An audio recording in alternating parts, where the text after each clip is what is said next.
Every town has an Elm Street. Let's get high. Come to Freddy. We need you, Jesse. We got special work to do here, you and me. You've got the body. I've got the brain. This is God. Told ya, comic books was bad for ya. Hey, Danny, better not dream and drive. Nice hearing from you, Carlos. Sorry, kid. I don't believe this fairy tale. What's wrong, Joe? Getting tongue-tied. Yes, sword of the children. Give me strength. You are all my children now. Welcome back to the Skewered Universe Podcast. My name is Jeff. And I'm Leiann. That's right, she's back.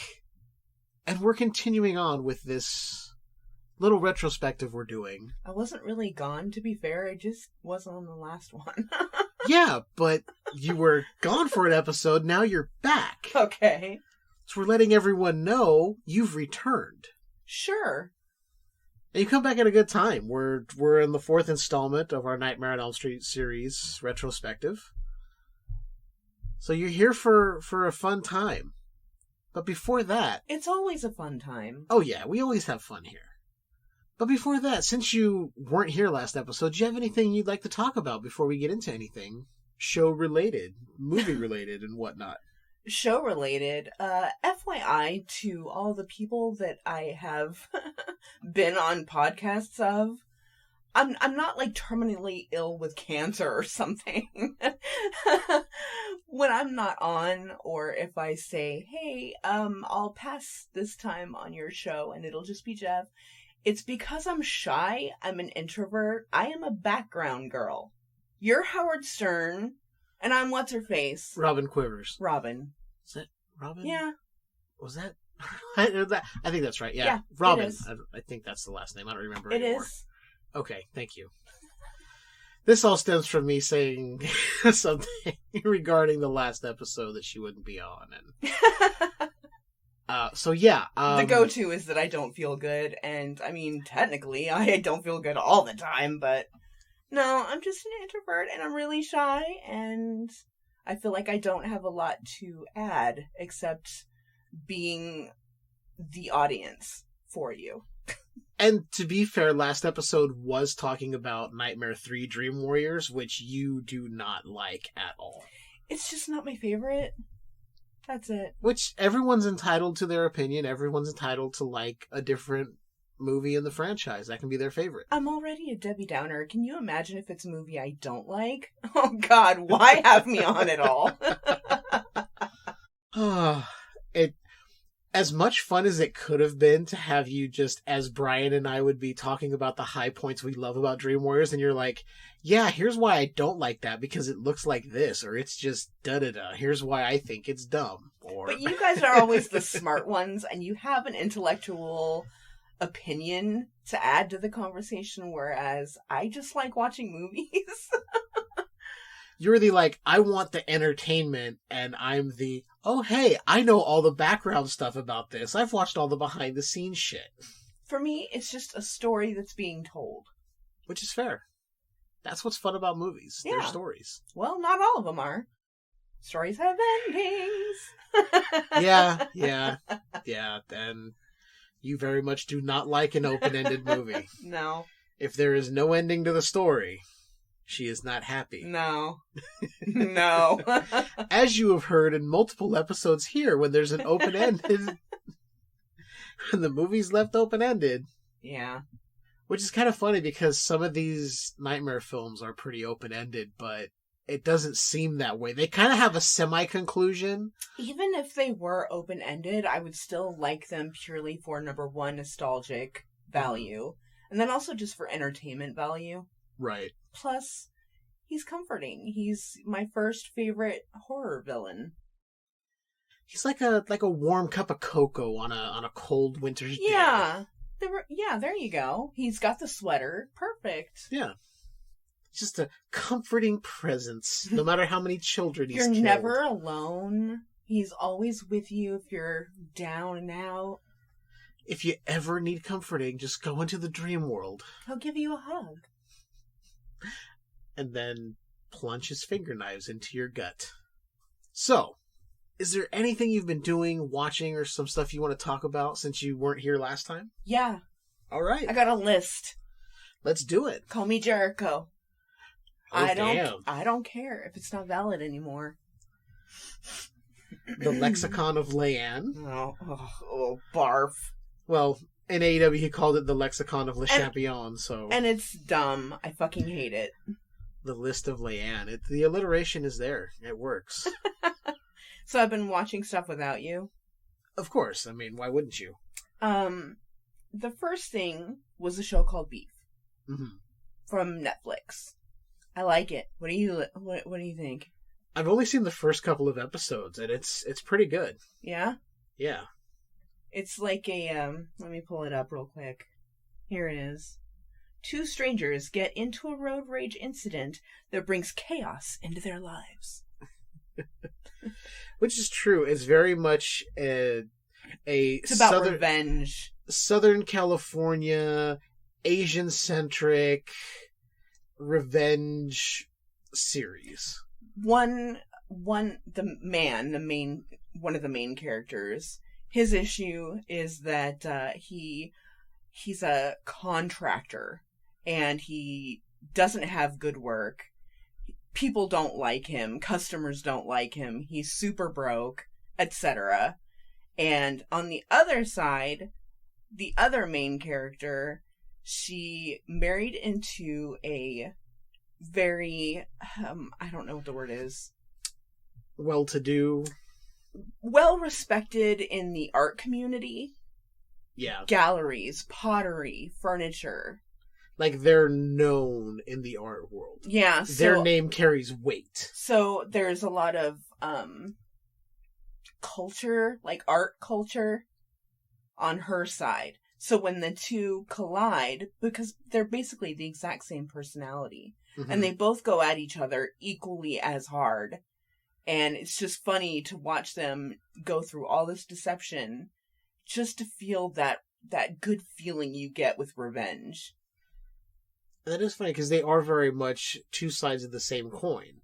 Because from what I have seen so far, they both feel more alive when they're getting that little bit of revenge. So you have the upper middle class to upper class side of the coin, and then the more semi-poverty lifestyle of the contractor. But they're both wanting the same thing. They both get the same feelings out of that little bit of revenge, that little bit of, let me just get back at you real quick. At one point, they're stranded together, and they become under the influence. That's a pretty entertaining episode.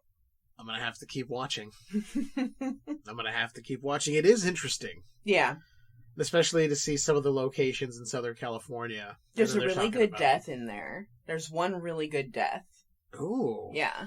It was surprising, and I went, oh, okay. To keep my eye out for that one. Yeah. Other stuff I was watching, I watched Violation on Shudder.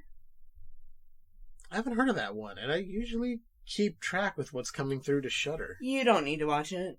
It's basically a rape revenge movie. And it just, I didn't care for it.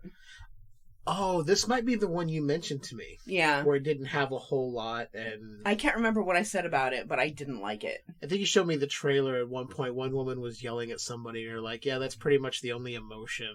Yeah, that's the only exciting thing yeah. that happens in the movie. So, yeah. There was a good scene where she was trying to kill him.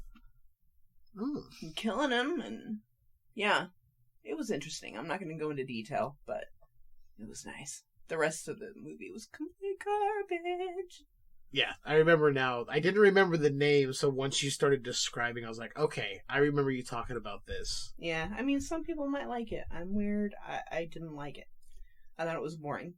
Anyway, so another thing I watched a stoning in Fulham County. Oh, okay. With, I have the stuff pulled up semi.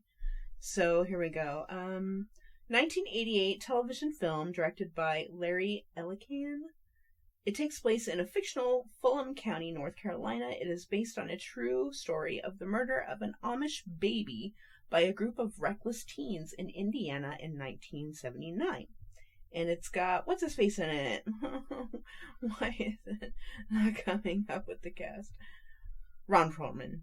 Ah. And Brad Pitt. Very, very young Brad Pitt. Nice. And what year was that? You said 88? I want to say yes. Yeah. Mm-hmm. 88. Okay, so around the same time that Brad Pitt, tying back into what we're doing here, would have been on one episode of Freddy's Nightmares. Yeah, there you go. Right around that same time. So early Brad Pitt. All ties in. Accidentally. Super low budget Yes. Nightmare on Elm Street series and a made-for-TV movie. And then another thing I watched on Netflix is a movie called 2. Like the number 2. Okay. Two strangers awaken to discover their abdomens have been sewn together and are further shocked when they learn who's behind their horrifying ordeal. Ooh. It was okay. It was okay.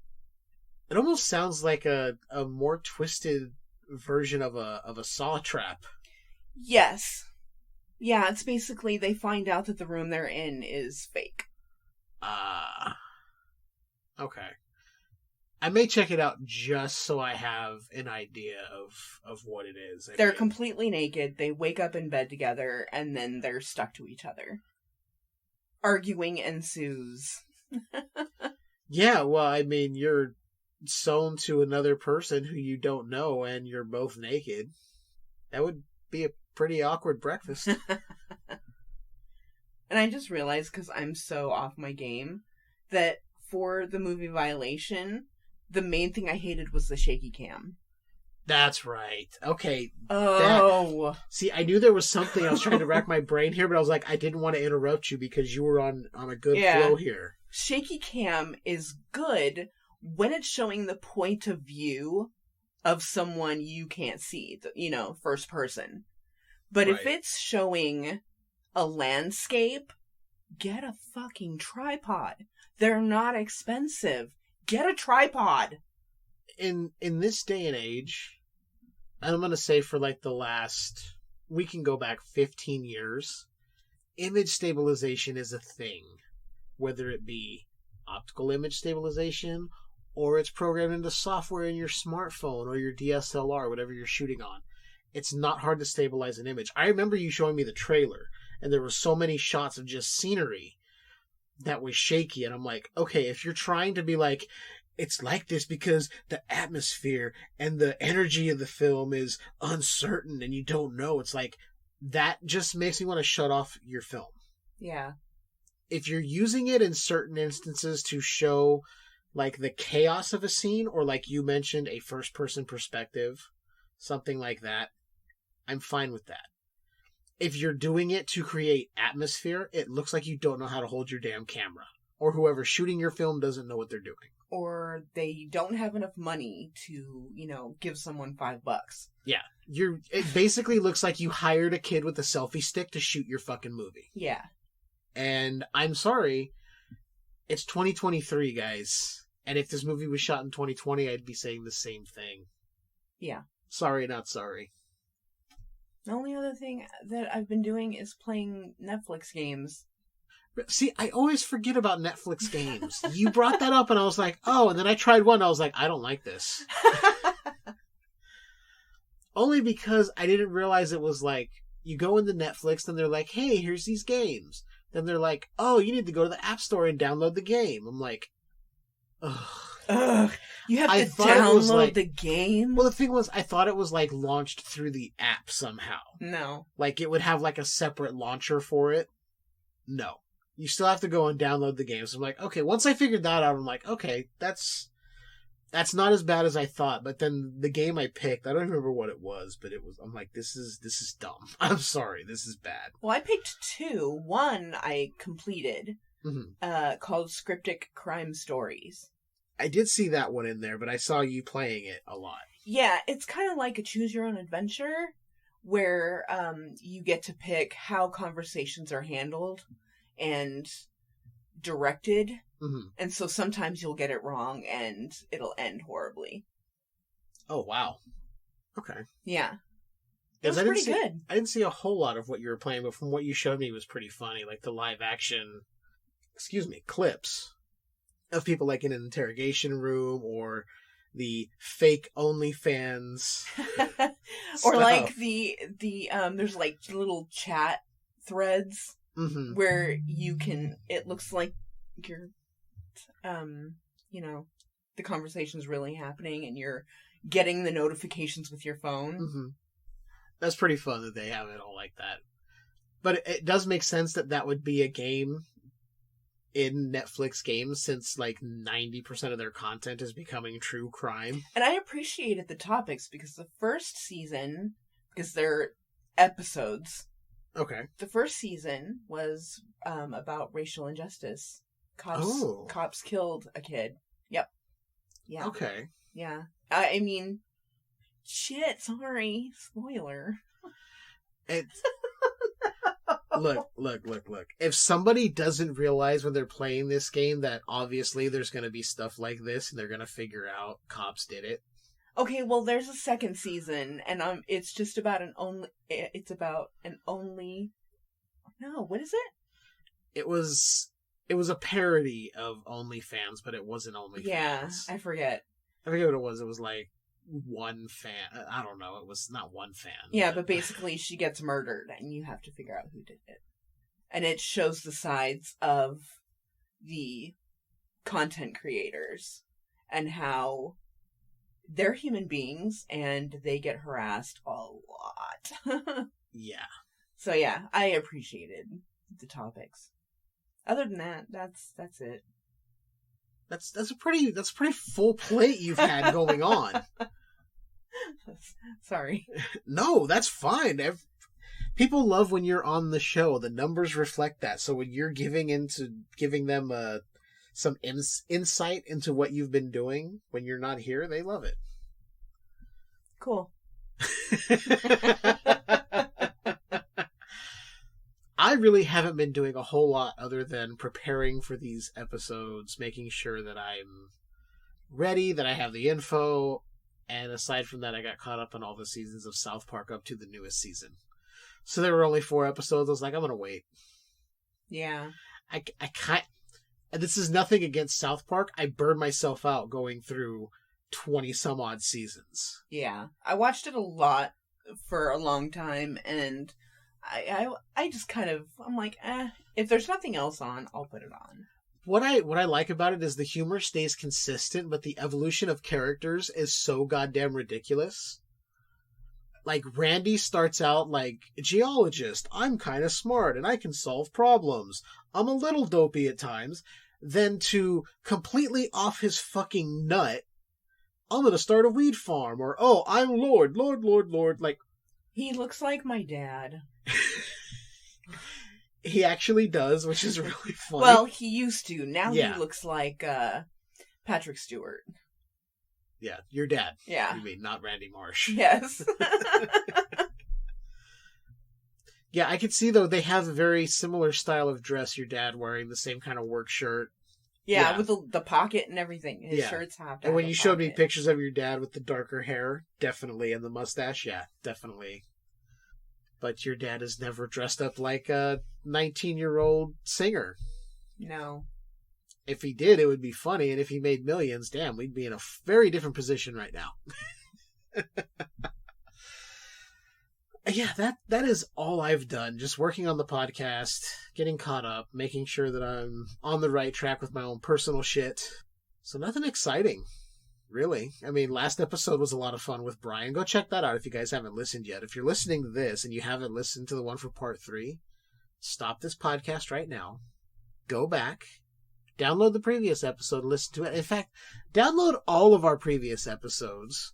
Listen to the bad ones. There's some bad quality ones in there, we know. But, Well, like it's highlights like It's just Velocipaster. the audio.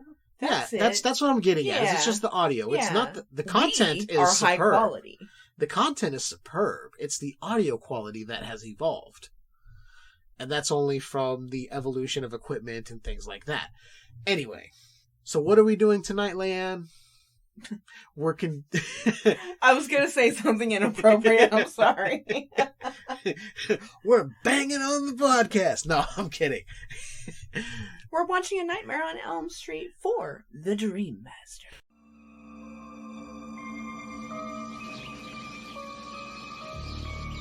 Do you know what terror is? Hello. Do you live here? Nobody lives here.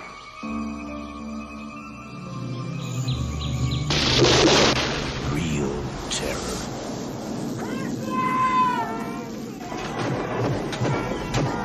How long has it been since you've been on Elm Street?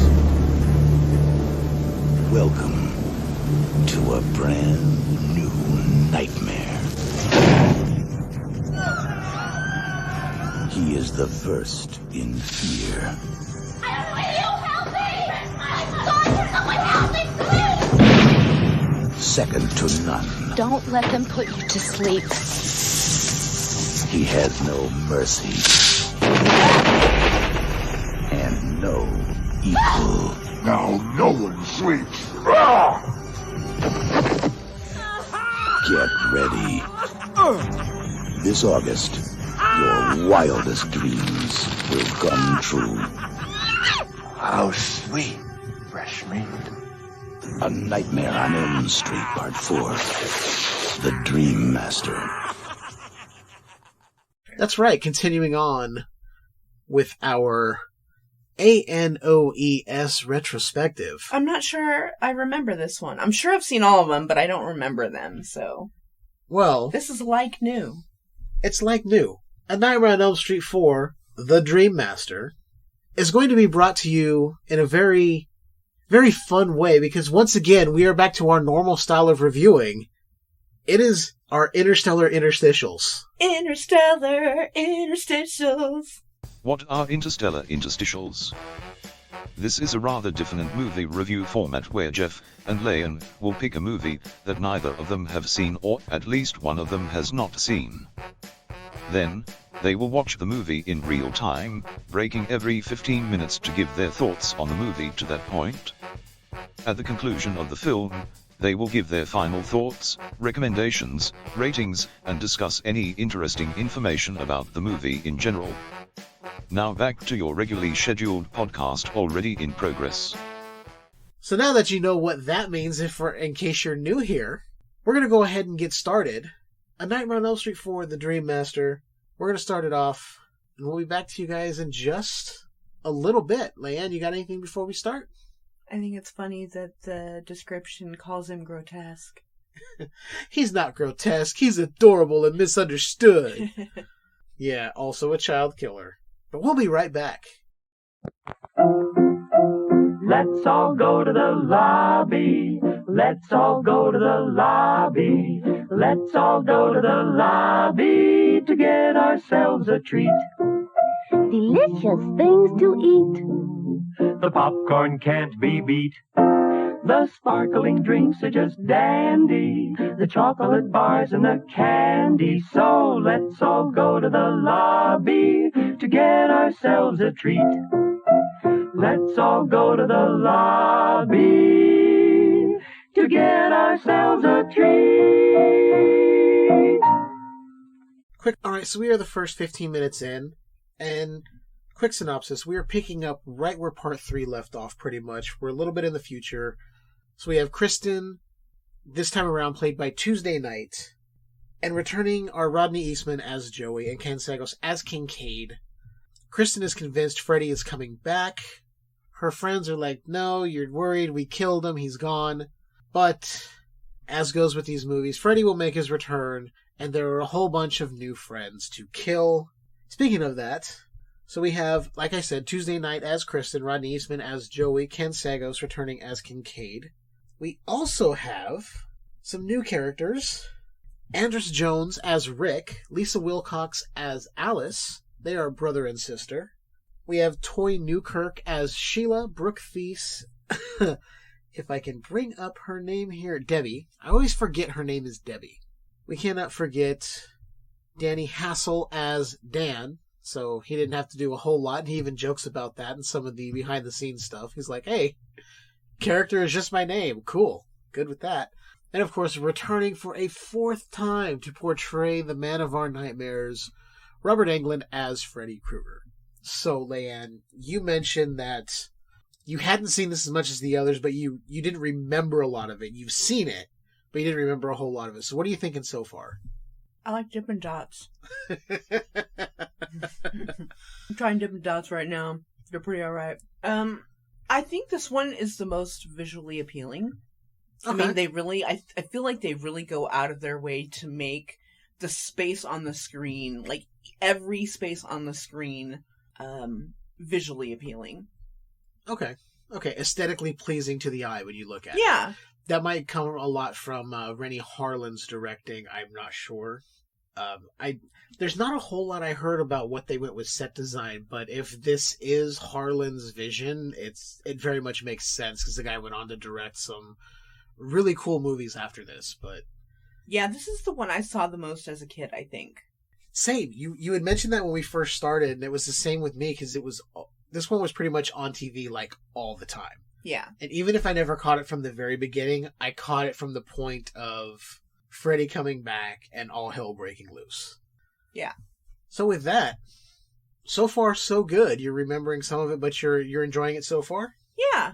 All right. So what do you say, another 15 minutes, and then we'll come back and let everybody know what else we think? Yeah. Or what you think, actually. I like the dorky character so far. Oh, and one quick thing. Andrus Jones, who plays Rick, Alice's brother who we saw there, doing his little karate workout in the garage. I asked you while we were watching if he looked familiar to you. You said no. Remember when we watched Sorority Babes, the Slime Ball Bolorama? Vaguely. Remember the very nerdy guy with the glasses? No. That's the same guy. Okay. He was in that. He was one of the sleazeballs. He was the one with Linnea Quigley. Oh, he was the main guy? He was that guy, yeah. Oh, I hate that guy. Yeah. In this, he's a little more tolerable. He's fine here, but no, I remember how much I hated him. Yeah, so a little bit of trivia for you there. All right, we're going to get back into it, and we'll talk to you guys in a sec. Popcorn, candy, ooh, hot dog, popsicle. Oh boy! Oh boy, Ben and Orange.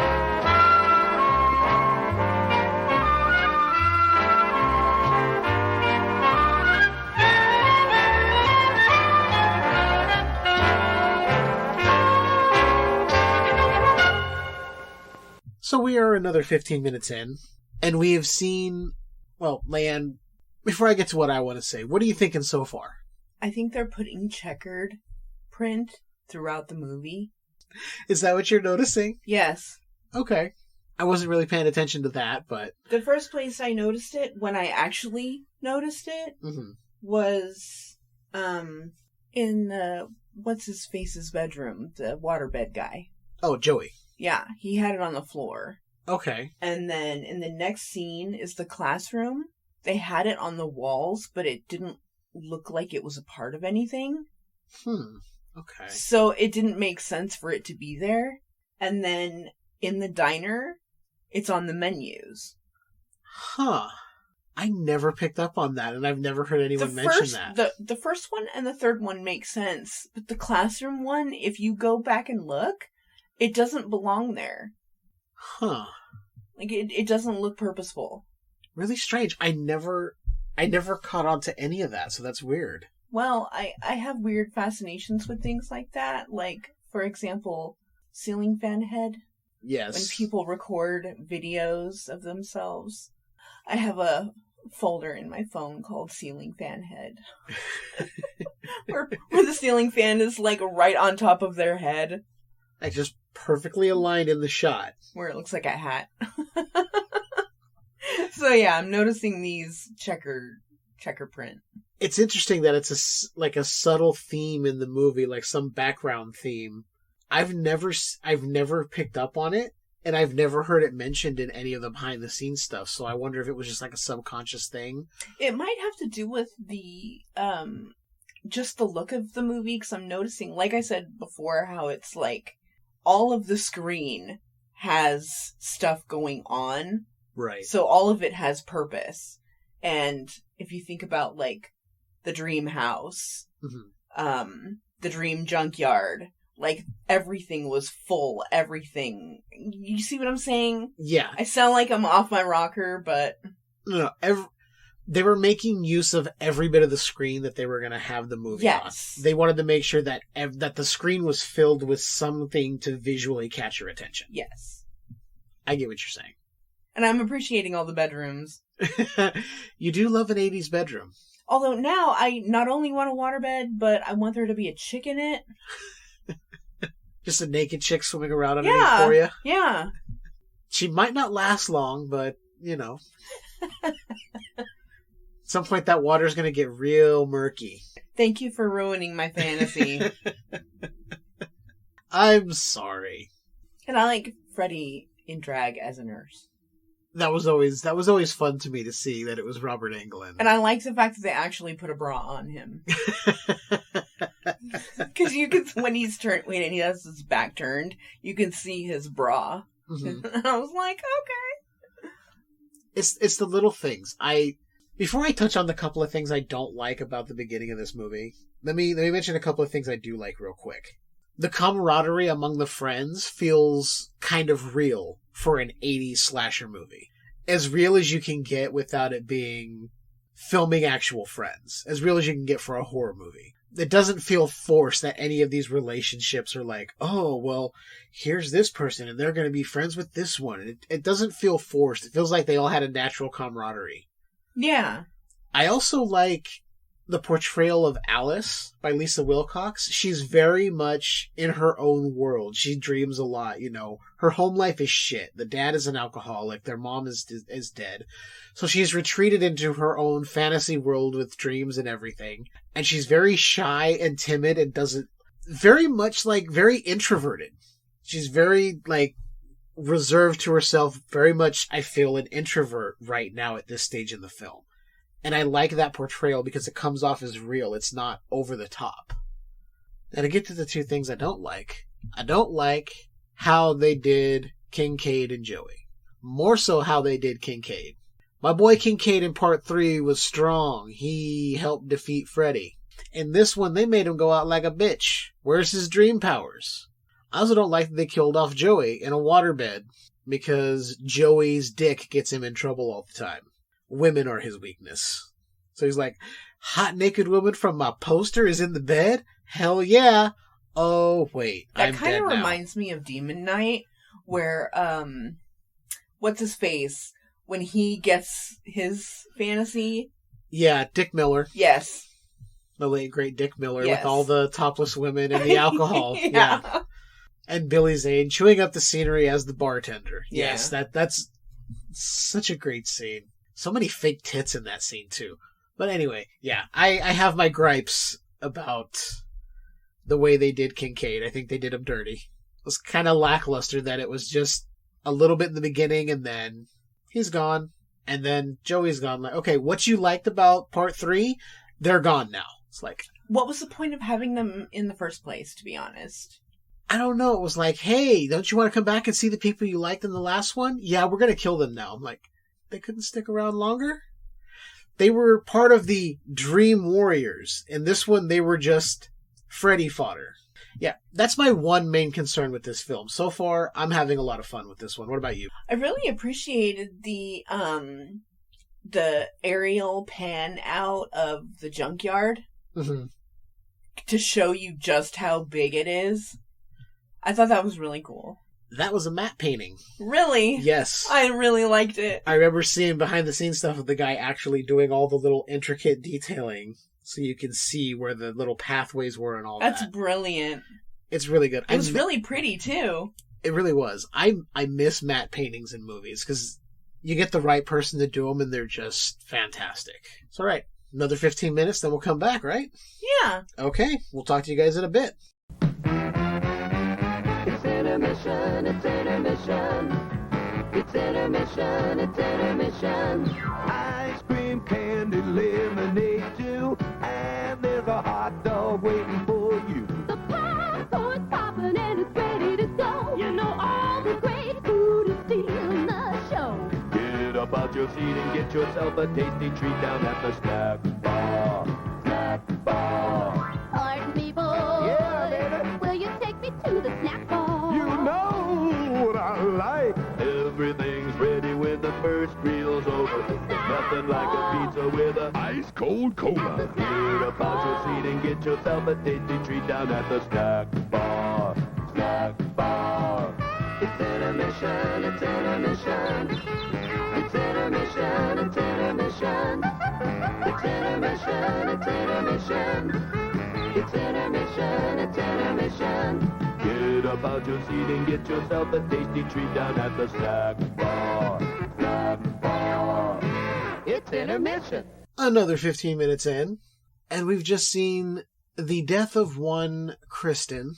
So the last of the three characters from the previous film has now been taken out, and apparently she was able to transfer her dream power to Alice. I don't know how, but that's where we're at now. And we just paused on the dream Sheila's having in the classroom. With the checkered print floor. Another checkered floor. Another checkered pattern in this movie. So it's a thing. Now I'm going to have to go... It's probably not a thing. I'm going to have to watch when I go to part 5 to rewatch it. I'll have to look and see if there's anything there. And then go back to like part 3 and be like, was there anything here that I missed that could tie into this? Was there anything in the first one that denotes checkerboard patterns being a Freddy thing? I don't think so. But the only thing that makes me question it is the second time I saw it in the other classroom, because it didn't make sense. So it's like, why would you put checker there? Like, that doesn't make sense. Yeah. The rest of it I wouldn't question whatsoever. Like, the floors in the schools, okay, definitely could happen. 80s high school. The diner is like you said, a very 50s style diner. Yeah. Which was a thing in the 80s. Just that one thing. But then What's-His-Face's bedroom had the rug that was checker print. Yeah. So, I don't know. It's a weird thing. Weird thing. And we've also noticed that Alice is starting to act more like Kristen after Kristen died and passed on her power. Apparently. Saying same lines, like we have matching luggage, starting to smoke in the bathroom, which she's not a smoker. And she seems a little less timid and shy. So overall, what are your thoughts at this point of the film? I'm gonna stand by the fact that I said it has great, visuals. Yeah, because there's, the scene where she gets sucked into the quicksand, and she winds up on the ceiling. I thought that was really cool. Or, when she was drugged by her... What's-Her-Face was drugged by her mom. And, the aerial view and how it, spun upside down. Yeah, the disorienting shot of her realizing her mom drugged her with sleeping pills, and Kristen goes to her room, and just... The camera keeps moving around as she's going from place to place in the room, trying to find something to keep her awake. And plus there are fun animations, like when the souls get into his body. There's that whooshy light. And then also when What's-Her-Face gets the bloody nose in class, and she's looking at the paper, that's fun. Yeah, the test stuff is all moving around and animated on the... Yeah. On the paper, yeah. There's really cool visuals in this. I like the little effects touches. It might not be the best storyline. It might not be a unique storyline at all. But I think it's got the visuals, and that's good enough for me, because I really appreciate a good background movie. And this would be a very good background movie. Yeah, that's essentially how I've come, why I like it. It's a good background movie. I could throw it on at any point. Yeah. Maybe if you're under the influence... If you're high as a kite, this would be one of the good ones to put on. Yeah. You're tripping balls, maybe. Yeah. Also, if you got a few friends over and you guys partake in the consumption of cannabis, you can put this on and have a good time, just having a lot of fun with it. There was a part that I really liked. I really liked the theme of, things being on fire in these movies. Mm-hmm. Like, in the second one, the railings were on fire. Right. And then in this one, when the blade is moving through the water, at one point, it's on fire. Yeah. There's a lot of fire in this. I mean, not to mention, in the beginning, Freddy's resurrection takes place from a dog pissing fire. Mm-hmm. But not just any dog. Kincaid's dog, who was named Jason. Yeah. So we had Jason and Freddy in this film, just not the Jason you're thinking of. The only thing that seems weird is from the first film to this one, Nancy's house wasn't really anything special in the first one. And then starting with part 2, it sort of became the nexus point of Freddy's power. Like, everything was in the house. Nancy's diary. Weird stuff was happening in the house. They still talked about the boiler room and where Freddy worked, but then by the time you get to part 3, the house is like the nexus of his power. And then we bring in the junkyard. So by the time you get to 4, the one we're in now, those are like the 2 nexus points of his power. The junkyard and the house that kind of tie into leading to the boiler room ultimate dream world. It gets weird, it gets a little convoluted, but the visuals are still so cool, and it's just a lot of fun to watch, so I'm willing to forgive all that. Yeah. Alright, so I don't even know how much more time we have left in this movie. Oh, we've still quite a bit. Yeah.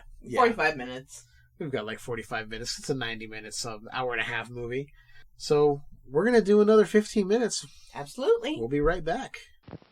Show starts in 4 minutes. Visit our snack bar and treat yourself to some delicious Castleberry's pit-cooked barbecue sandwiches. Cook the Castleberry way, slowly over open pits of glowing charcoal, then seasoned with a sauce that's zesty, yet delightfully mild to please the entire family. Also at the snack bar, you'll find popcorn and soft drinks and candy and French fries to go with your Castleberry's barbecue sandwiches. There's plenty of time before the movie starts, so visit our snack bar right now for Castleberry's pit-cooked barbecue sandwiches.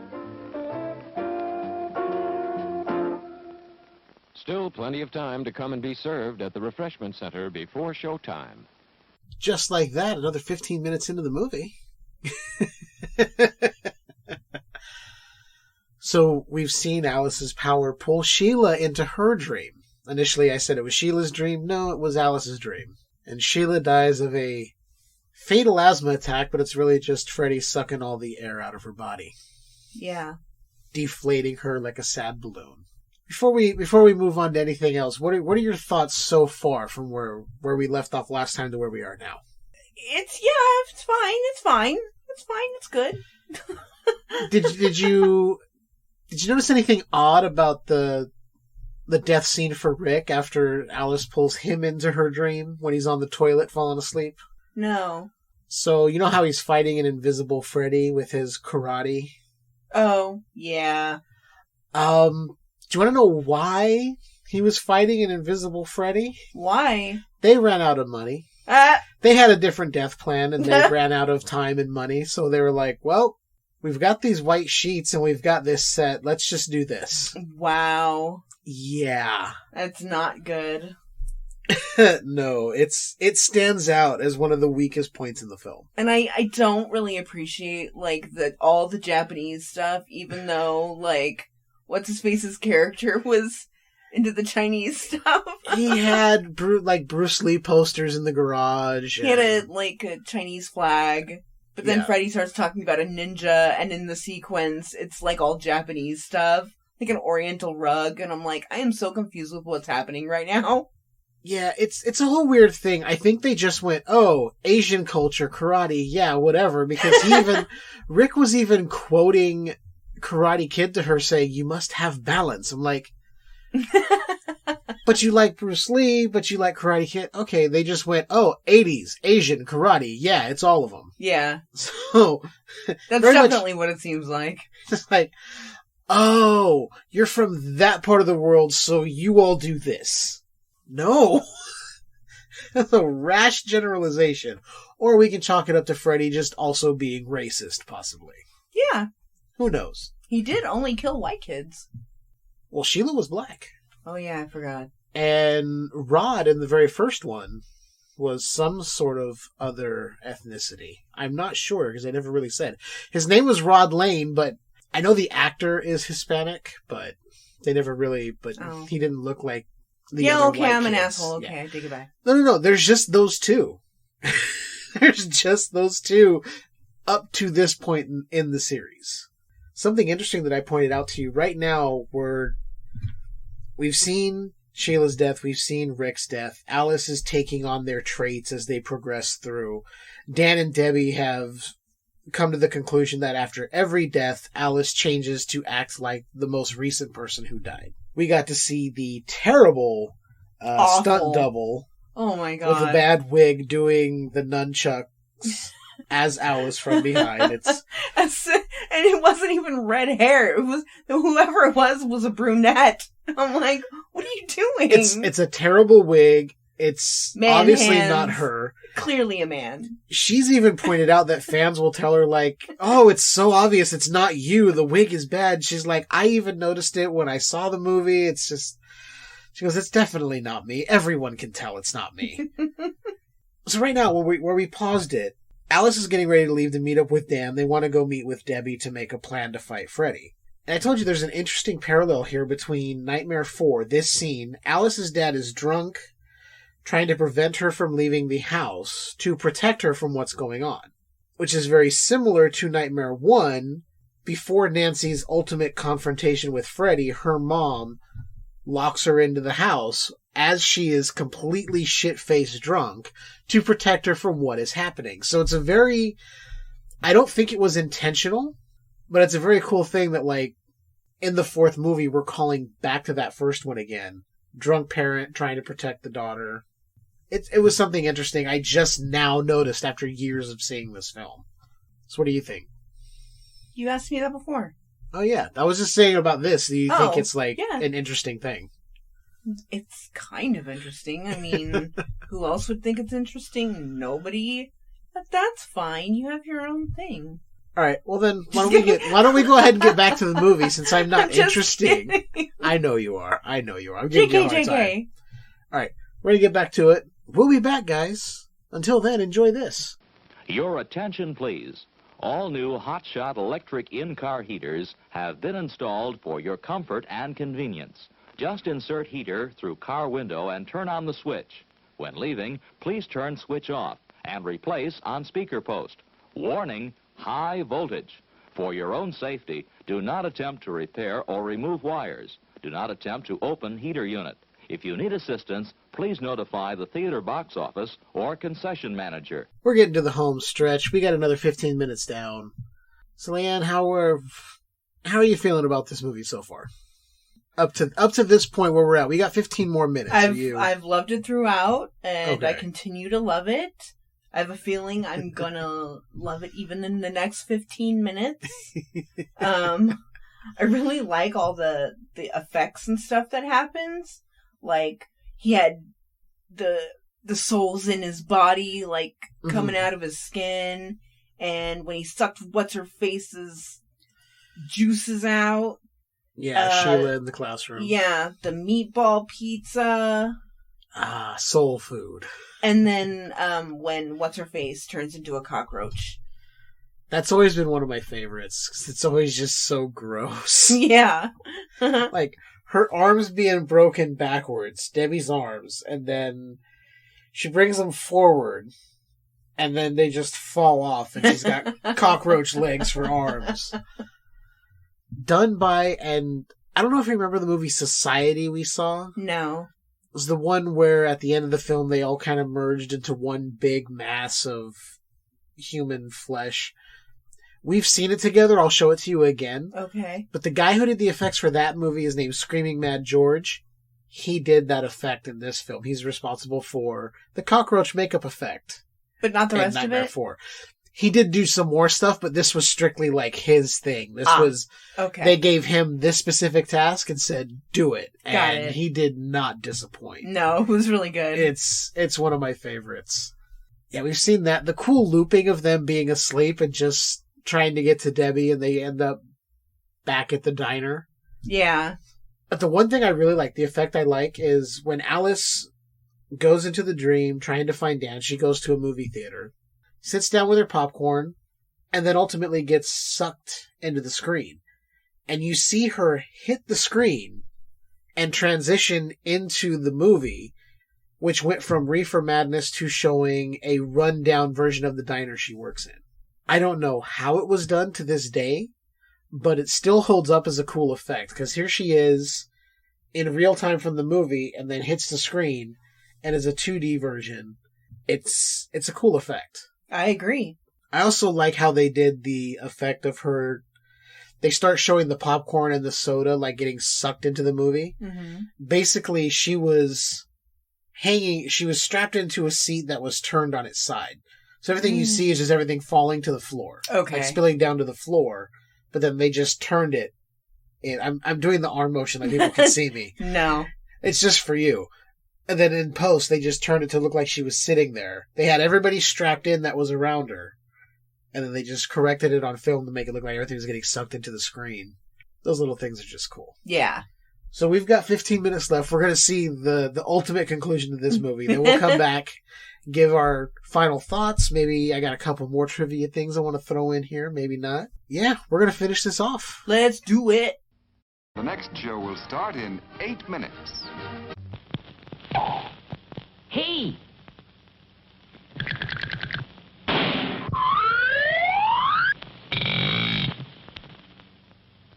They're ready, folks. For refreshment that is great. If it's early or it's late, It's Orange Crush. Orange Crush, the drink that's extra good. Fresh fruit flavor. That's for me, it tastes better. Naturally. Orange Crush, Get some right away. All right.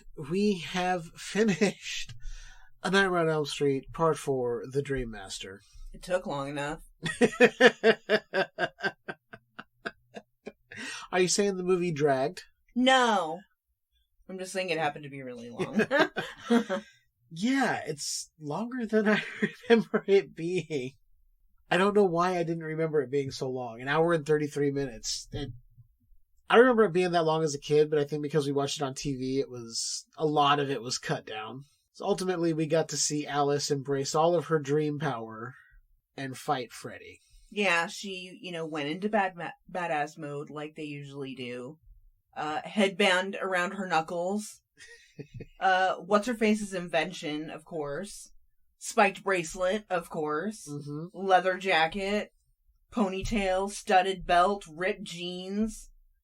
And, she can do acrobatics. She knows martial arts. Yeah. Yeah, she's essentially become the Dream Master. Yeah. Yeah, she had all their powers, but Freddy had all their souls. And it's funny because that dude disappears from the dream, right? Was he in the operating room? Yeah. Okay, yeah. So they're like, he's hemorrhaging. And he wakes up and he goes, put me back under. And wouldn't it be funny if they just said, okay.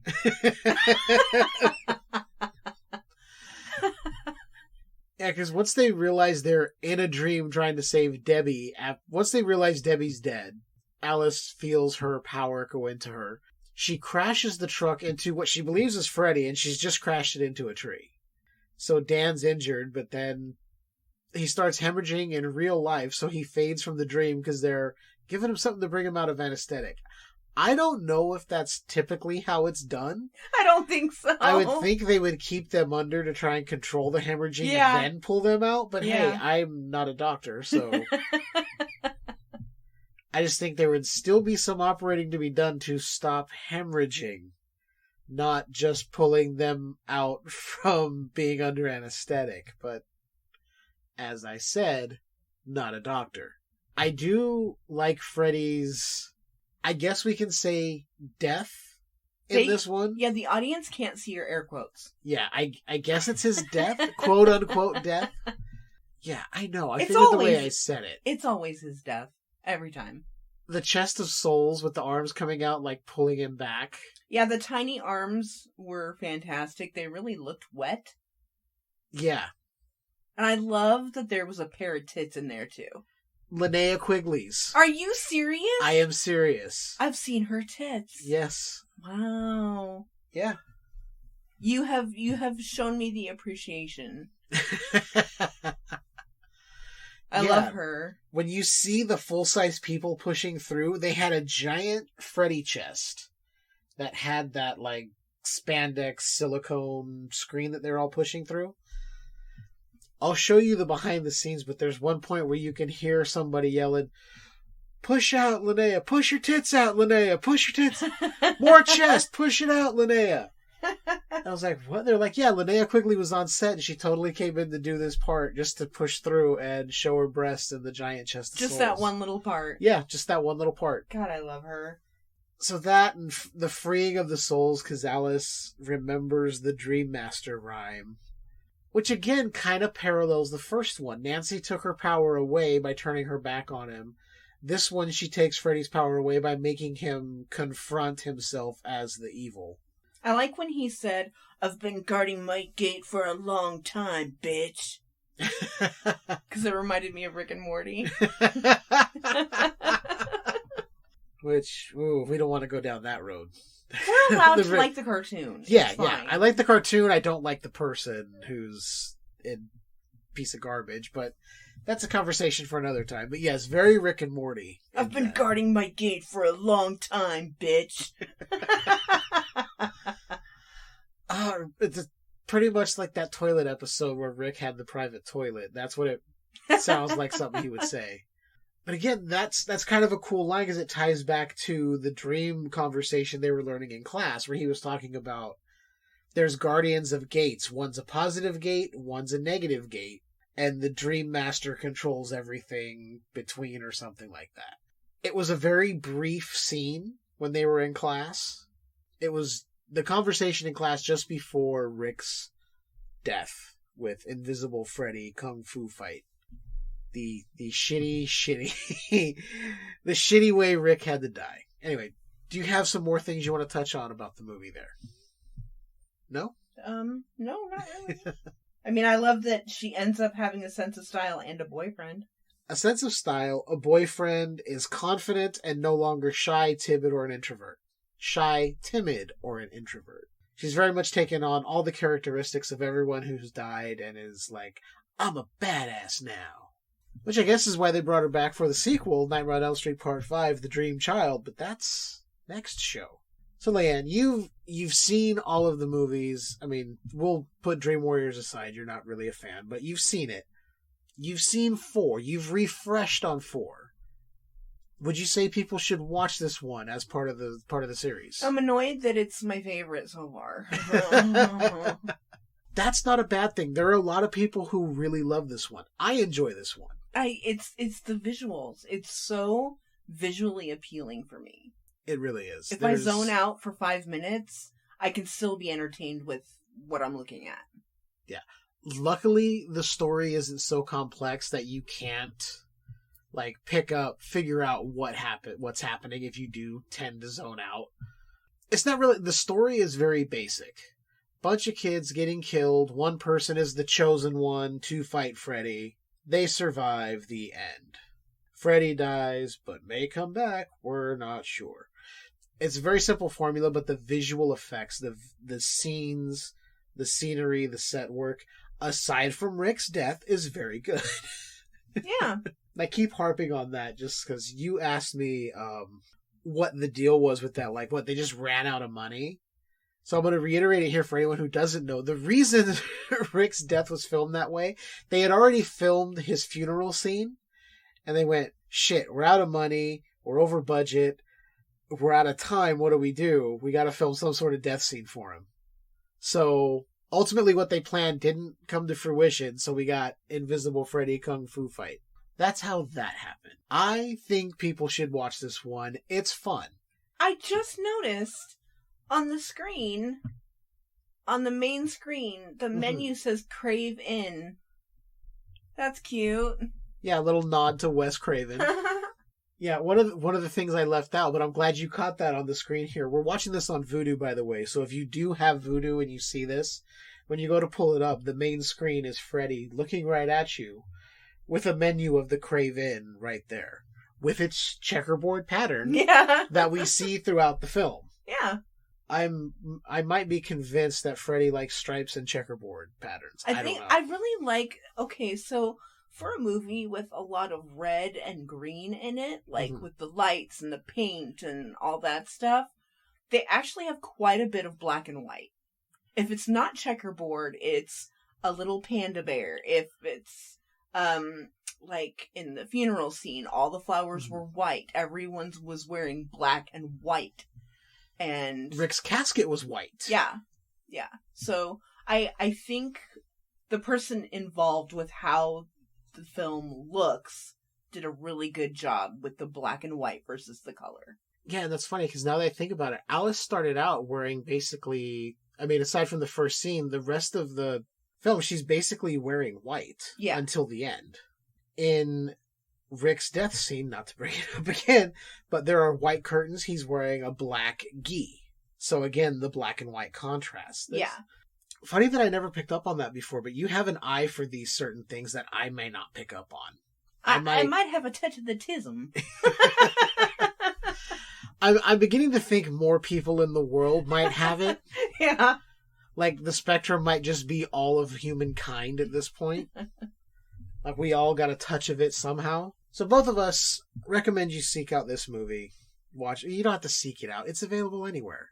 It's available on Vudu. You can rent it on Amazon. You can pick up the DVDs pretty cheap. There's Blu-rays of it. They're fairly cheap. They're all still in print. They're all available. I say watch it. It's a lot of fun. Is it? Okay, it is Leiann's favorite of the series. It's not mine. I don't think it's the highest mark in the series, but it's still a fun point in the series.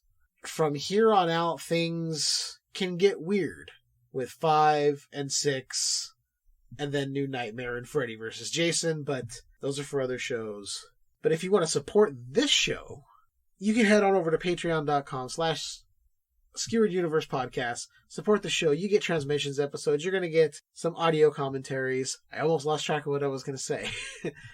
Also, certain levels, you can recommend stuff that we do. So we don't have to put in all this work figuring out what to do to bring you guys quality content. You can tell us what to talk about, as long as we haven't already covered it. If we've covered it, we're just going to point you to the link to listen to that episode. We're also a Podbean affiliate. There is a link in the description. You follow that link, you get a month for free if you want to start podcasting with a paid premium plan. I fully encourage you, if you've got an idea for a podcast, get out there and do it. Take advantage of our link, man. We get something in the back end. You get something. It's helping each other out, man. You want to do a podcast, do it. Podcast about anything. It can be mulch. It can be aquariums. Anything you want to podcast about. Get your voice out. So with that being said, Leiann, do you have anything else? That I love you, and thank you for listening, and please suck my dick. And enjoy that universe that's just a bit skewered. Connect with us on social media.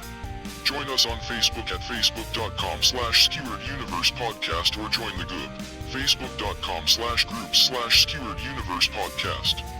Follow us on Twitter at SkeweredU or Instagram at Skewered_Universe_podcast. Find the show on Apple Podcasts, Google Podcasts, Stitcher, Spotify or Podbean.com. Support the show by going to patreon.com/Skewered Universe Podcast to get special episodes and commentary tracks exclusive to members. Rick, you little meatball.